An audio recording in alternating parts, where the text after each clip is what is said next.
Hi, I'm Mike Hutjens, Extension Dairy Specialist at the University of Illinois. Today's topic will be looking at avoiding the forage cliff, specifically looking at forage alternatives.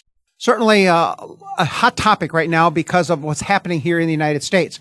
A great list by Mike Rankin, Wisconsin's agronomist, put together what he called the perfect storm. First of all, in 2011 and 13, we had very high commodity prices, corn and soybeans. Therefore, land was taken out of forage production, especially alfalfa, and less forages were being produced, plus an emphasis on high forage-based feeding programs. Then in 2011, a severe drought in the southwestern part of the United States pulled a lot of forages out of the Midwest and put real pressure on forage inventories. Then in 2012, we had the widespread drought, especially in the I states, Illinois, Indiana, Iowa, which produces a lot of different feedstuffs. Then in 2013, we had the alfalfa kill due to ice sheeting and stressors on the alfalfa plant. And then finally in 2013, kind of a cool, wet spring, which really delayed planting and in some cases caused flooding.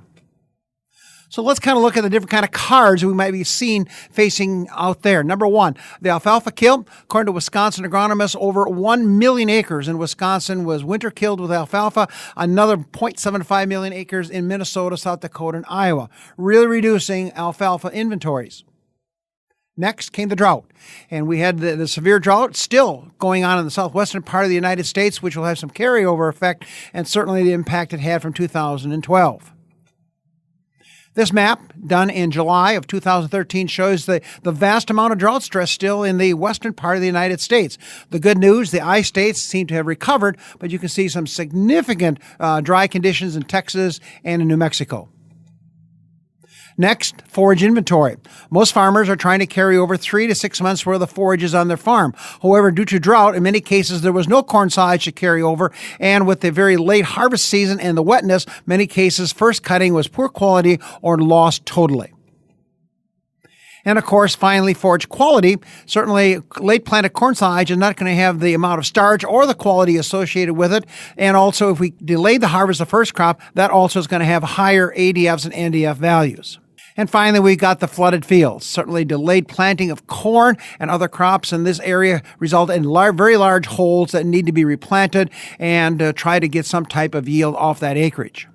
This map simply shows the tremendous divergence in terms of moisture. Notice in the Wisconsin, Iowa, Illinois area, the very dark blue, which means 8 to 12 inches above normal in rain production. Then look at California and southwestern parts of the United States, still in that very heavy drought area.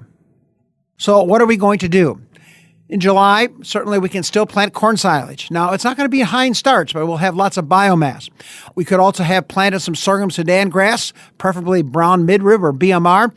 It really loves nitrogen, so a great place to stick manure as well. You'd have to have your forages and ryegrasses planted at this point here. And of course, another alternative is to go ahead and start buying forages to build your inventory. Well, now it's August. Now what can we do? Believe it or not, in southern parts of the United States, we can still plant corn silage. We'll still get a fairly good yield, better than other alternatives at this point. We could do some late planting of alfalfa. That's not going to help us now, but it will next spring in 2014. We can look at planting some cereal grain, especially some of the forage oats would fit very nicely to be planted at this point. Early in August and late August, just regular oats at this point. And again, we may want to buy some standing forages from a neighbor, or we could be buying straw because straw will be coming in and become available as well.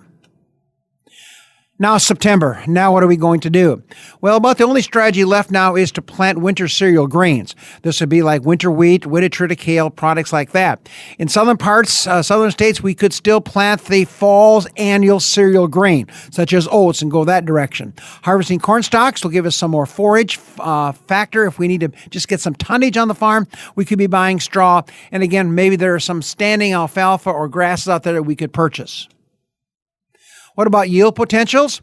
These data come from Wisconsin, again, showing that the spring cereal grains, probably not applicable right now anymore, but you can see, depending on stage of maturity, the boot stage 1 or 2 tons, the dough stage 3 or 4 tons per acre. Look at the late planted corn silage. A few more specifics on that a bit later. Then you can also look at sorghum Sudan grasses, typically 1 or 2 tons per cutting of dry matter. And then, of course, the fall cereal grains. This is Wisconsin data mimicking the earlier data above 1 to 2 tons per acre. And finally, let's take a look at this corn silage planting. A beautiful chart from the Wisconsin folks. You can see that planting corn typically in April and early June. You can see very typical corn silage. You can see for planting in August, though, you can see very quickly our yields are down around 2 tons per acre, and you can see the starch content is basically non-existent. Hopefully, we will be able to harvest this in the silk stage, and you may have to wait for a killing frost to get it dry enough to allow it to be ensiled properly and not be too wet. Well, that completes our discussions for today. Check out our online courses listed up above, and of course, more information at Illinois Dairy Net. Our thanks to Jim Baltz for his technical support. Thanks. Have a great day.